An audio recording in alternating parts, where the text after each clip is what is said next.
Greetings and post-op salutations, comic book conversationalists. It's been a couple of weeks, but Comic Book Hangover is back. My name is Scott, and we have about, including this week, we've got 3 weeks worth of books to go through. Now, I haven't really sorted these out. I haven't separated them, although the newest books that I have are going to be the last ones that I show off today. Now, my operation was 2 weeks ago yesterday. 2 weeks ago this past Tuesday, we'll say, and it went well. They want me to take an additional 4 weeks off just to be able to to get my ankle working again. What they wound up doing was incisions on both sides of my ankle. They had to go in there on the inside of my left ankle. They had to pull out an extra bone that got popped out of place when I sprained my ankle. But they needed to repair the ligament on the inside of my ankle and the ligament that runs up and down the outside of my ankle. So because of that, I'm having to take some more time off. It's rough. It sucks. I hate not being able to pick up and carry my 1-year-old Parker. It's horrible, but they said 4 more weeks. But if I can get that use back in my ankle, then I can get back to work and get back to my life sooner than that. So I'm going to be working as hard as I can without pushing it, without causing damage to it. I'm going to work as hard as I can to get that ankle, to get this stinking ankle working again. Now, I was going to post pictures of what it looked like after they unwrapped it, but I'm not going to do that to you guys. It looked pretty gruesome. They say when the way that they put the stitches in there, my ankle, just like pretend that's my ankle, it was folded over. They had it folded over and stitched up. It looks pretty gruesome, but on the flip side, it also looks kind of cool. But that said, let's get into what we're all here for, and that is comic books. So here we go. Now this is how I'm pulling them off the stack, so I don't know what order they're in. There are a lot of variants. There's some facsimile editions, all kinds of stuff. So we're going to start with Mighty Morphin Power Rangers number 112. Again, some of these books are going to be a couple of weeks old, and I'm hoping I haven't covered these ones yet. But this one here, this is the zombie variant. I'm going to try to get all these zombie variants, although I don't understand why these ones are $4.99. They're $1 more than the regular cover price, but you know what? It's a cool cover. It's a really sweet cover. I also like how in the background, very very faintly in the background, you can see the Dragon Zord, the destroyed and demolished Dragon Zord. Next up, Elvira in Monsterland. I grabbed this cover because it's got Godzilla on it, or a version of Godzilla on there. So this wraps up the Elvira in Monsterland miniseries. We have X-Men Days of Future Past Doomsday number 3. And I don't remember if this is a 3-issue, or I don't remember if this is a 4-issue or a 5-issue mini, but I'm sticking with it. It's entertaining. It's fun. Not exactly how I would have expected the events that led up to Days of Future Past to play out, but really there's no precedent for it. So this is all new territory for us. So it's pretty cool. Really, I mean, for me, not being an X-Men fan, this is a really entertaining series, I got to admit. First facsimile edition. This is from Marvel. This is Micronauts number 1. And really, I mean, there's not much more you can say about it. It's Micronauts number 1. Now, again, as I always like to do, the 3 things you want to look for if you're getting a Marvel book, if you see this online, on eBay, on Wish, or whatever, to make sure that you're getting an original or a facsimile, you want to look at 3 main things. That is going to be the price. It's $4.99. I don't know why it's $4.99, but whatever. There's $4.99 there. You're going to have a UPC box that will always hug the side. If it's over here, if it's over here, it's always going to hug the side of the book. And you're going to have the Modern Marvel logo. So those are the 3 things you're going to look for to know if you're getting an original or a facsimile edition for a Marvel comic. Moving on.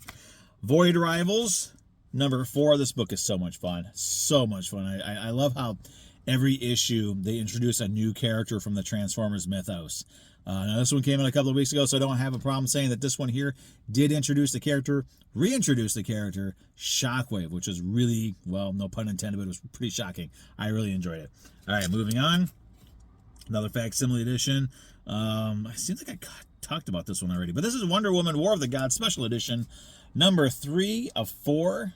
I still have to read issue 2. I've only got through issue 1. I have a hard time reading Wonder Woman comics, and the only reason why I'm getting this is because it has Lobo in it. So I have a hard time going through it. Another one I haven't read yet. I started it, and it's just, I don't know. I'm gonna sit down and make myself read this one. This is the Werewolf by Night one shot. The only reason why I got it is because it has Elsa Bloodstone in it, and that's really the only reason why I bought it. So we'll hopefully it's worth it. Godzilla Let There Be Dragons number 3. Again, I don't know if this is a 3-issue or a 4-issue miniseries, but I love this cover. It's a great cover. Moving on. Here we go. All right, let's see. I'm gonna change it up a little bit here. All right, so 2 more facsimile editions. We have The Flash number 105. And really the only way to tell the difference between this and the original print is the cover price. Yeah, this is a $3.99 cover price for this one. So that's what we want to look for if you see this one pop up on the Bay or on something like Whatnot, is you want to make sure you look at that cover price to know if you were getting an original or not. Same with this one here, Detective Comics number 140. Has a $4.99 cover price on it, so that's what you want to look for. Definitely. His first appearance, I believe, with Riddler. Anyway, but there you go. Great cover. And wow, this is a book that I looked forward to for a long time. I got a couple of variants for this one. This is going to pop up again. Transformers number 1. This premiere issue for Transformers number 1, I cannot express how awesome this was. Starscream is my favorite Transformer out of all of them. Starscream is my absolute favorite. And the way he is being written in this is spectacular. I loved it. But aside from that, just the writing in general. Here's another one of the covers that I picked up. The writing in general of this series, it's so far. I mean, we're only 1 issue in, but the writing and the art, the pacing, the guy who's writing this, Daniel Warren Johnson. I don't know who this guy is. I've heard a lot of great things about him. I watch a lot of TikTok videos and other YouTube videos where they're talking about this, and everybody who's been reading this that I've seen, most people are reading it because they're fans of him, and they've really talked highly of his writing abilities, of his art abilities, and those that have met him in person at a convention have said what a nice guy he is. So I gotta say, this right here, I'm a fan. I love the way he's writing this. Just to let you know, it sort of picks up where the More Than Meets the Eye episodes were, where the Cybertronians, the Autobots, and the Decepticons, they're in the Ark. It crashes, but then it deviates from the show and it becomes its own thing. And I'm loving it. I'm very curious to see where this is going, and it's also making me double excited about the G.I. Joe books that are coming up, the Duke miniseries and the Cobra Commander miniseries. I'm double excited about those now, because if they're half as good as this, they're going to be damned exciting and really entertaining books. I'm really excited. So if you're a Transformers fan, get this book now. I mean, it is astounding. It is amazing. I loved it. Absolutely loved it. Especially if you're a Starscream fan, you're going to want to get this book. And if you're a Bumblebee fan, definitely get this book. Moving on, Godzilla, Here There Be Gods, number 4. Of all the covers that they had, this is the one that I like the most. And let's see what's next. Sorry, I got my crutches in here, and they're kind of in my way. Ghost Rider Annual. This is the 2023 annual. Again, I don't understand why they put numbers on annuals. It makes no sense to me. But, this is the cover that I picked up. I read it, and honestly, this was just a regular. I don't understand why they made an annual out of it. It wasn't worth the what is this, a $5 cover? Not worth the $5 cover price. It was just a regular Ghost Rider story. It could have been issue 22, issue 19, whatever of the regular series. It did not need to be an annual. There was nothing special or unique or spectacular about it that warranted it being an annual. To me, if a story is in an annual, it needs to be different. It needs to add something new. It needs to, point us in a new direction. It needs to give us an idea of what's to come, something like that. This didn't do any of that. The art was great, though. The cover's amazing. It was nice to see Elsa Bloodstone, even though I don't think she was written properly. I don't know. If it wasn't for that cover, if it wasn't for Ghost Rider, I don't know. It just wasn't really worth picking up. Doctor Strange number 8, another great cover, another spectacular cover. I love these covers. And Elvira in Monsterland number 5, the photo cover. Again, last issue, so I guess you would call this the photo finish. And I grabbed this Void Rivals number 3 second print with the Quintesson on the cover. Now I did decide that I'm going to start grabbing these second prints that I'll have like the Autobots will have the Autobot symbol, and then an Autobot in front of it. Like this has a, I guess this is the Quintesson emblem. I guess, I don't know, but I'm gonna start grabbing these second print variant covers as well. I think I kind of have the idea of getting them and putting them in frames, and when we eventually get into a new place and I have a new comic book room, like putting them up on the wall, because I like those covers. They're really nice. Probably my favorite Transformers cover that I was able to pick up.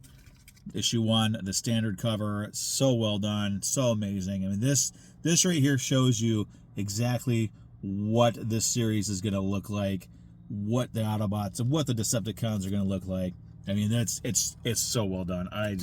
I cannot express how awesome and how much fun this series was. Okay, so now we're finally up to the books that I picked up this week, starting with Garbage Pail Kids Trashing Through Time number 1.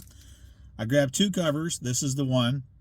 Now, each cover of each issue of this series, I guess, is going to come polybagged, and it looks like they put the polybags on backwards, because it's like the creases right here.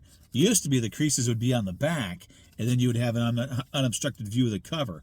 But they're going to come with these trading cards here, and from what I saw, the trading cards are basically just the trading card version of the cover that you're getting, with one exception. So I got this cover, the exception being this cover here. This is a Garbage Pail Kid trading card. They, just like with the Origins miniseries, they use a trading card art for the cover that has a different trading card. I love it. And again, I think the polybag is on backwards. So I don't know. That's seems like the thing was on the back. But I grabbed that. Silver Surfer Rebirth Legacy number 2. Loving these old school 90s style books. I'm loving the corner boxes back and just all that sort of stuff, and old school art. It looks great. I'm loving it, digging it. Another facsimile edition, Daredevil number 183. You know, and again, as I said, you want to look at the price, you want to look at the UPC, and you want to see that new, that modern, current use Marvel logo. That's how you know this is a facsimile edition. So this is one of those iconic covers that I definitely wanted to have. And finally, because I needed to round things up at my LCS, I got the sketch cover for Transformers number 1. Gonna have actually, I guess my wife was talking to this guy we know, local artist who does a lot of mech drawings and Transformers style drawings, Power Rangers, that sort of thing, and he's gonna do a cover for this. And I've already decided that when that cover is done, I will show it off, because he's an amazing artist, absolutely amazing artist. Does stuff that I would never in a million years would be able to do. But I've already decided once that's done, I'm going to send this into CBCS and have it get the art grading for it, so I can properly display it, properly protect it. So that said, there you go. 3 weeks worth of comic books. Probably one of the longest videos I've done in a while. But I still got to do that cover of the weeks. Yeah, we'll do this cover of the week. So I'm going to go with this one here. This is a beautiful cover. I love it. Probably the only time I'm going to have an Optimus Prime cover, because I am a Starscream guy. I'm hoping we have some really nice Starscream covers coming up. But Transformers number 1, again, the series is amazing. I mean, it's so much fun. It is Generation 1. For those of us who grew up, I mean, I grew up with Generation 1. And to have these characters have that look of G1, so they look like actual, they look like the Transformers that we know, but just not as cartoony as they used to be. Starscream in this issue, I'll just say this: Starscream in this issue has a body count, and there's some of them are Autobots, some of them aren't Autobots. It's a great issue. He's truly evil. I mean, he's cold and he's ruthless, and I love this version of Starscream. It's great. So that said, cover of the week. Also, man, probably book of the month, I gotta say, because this issue was just amazing. I think I've read it at least 2 or 3 times already. I love it. Daniel Warren Johnson, fast becoming one of my favorite creators, and if he keeps this up, this series is going to be the best Transformers series we've ever had. So that said, everybody, thank you for your patience. I know I hated having to take that time off, but I had I had this huge gauze and cast plaster and wrap and everything. It was probably about 5-7 pounds worth of stuff on my foot. And I mean, they had to unwrap it and they had to cut it and they had to saw it off and all this stuff just to get it off so I can get my X-ray. And so it was very uncomfortable for me to sit down and do any kind of video. It still is uncomfortable for me to do it, but I had to do a video today because I am feeling a little bit better. I got that huge block off my foot. I've got some gauze and a splint on there now. Later I'm going to take that off and wash it and try to get some feeling back in my ankle. But that said, everybody, I hope you had a great new comic book day this week. Some great books coming out. Great books are on their way. I mean, I think next week we have the Justice League versus Godzilla versus Kong 7-issue miniseries starts. I cannot express how super excited about that I am. I cannot wait for that. But I'm going to let you guys go. Thanks for watching. Thanks for your continued support. I really appreciate it. I was really concerned that if I went in like a couple of weeks, that I would start losing subscribers. I actually gained a couple of subscribers, so thank you very much. I appreciate it. And yeah, that's it. I'm gonna put a link somehow. I think I could do this. I'm gonna put a link because I have a TikTok account, and on TikTok it's just comic book stuff. That's strictly all it is. Every once in a while I'll put some other stuff on there, but it's mostly comic book stuff. And I'm thinking about doing sort of like quick reviews or something on there as well. But eventually I want to be able to have enough subscribers to live stream on there so we can just talk about comic books for a while, especially with all the stuff that's going on in the world today. We need to talk about comic books more and more, I think. But I'll put a link to my TikTok down below, and we're gonna wrap this up because we're going way longer than I like to go. So again, thank you for watching. Thank you for your support. Thank you so much for your patience and allowing me a couple of weeks to recover from surgery. And I will see you next week. I should be getting another Marvelous box soon. When I do, I'll have a video up for that. And otherwise, next week, new comics. And one step closer to that weekly haul, weekly review video number 200. I'm so excited about that. All right, everybody have a great week. Have a great weekend. I hope everyone had a great new comic book day. We will see you all very, very soon. See ya.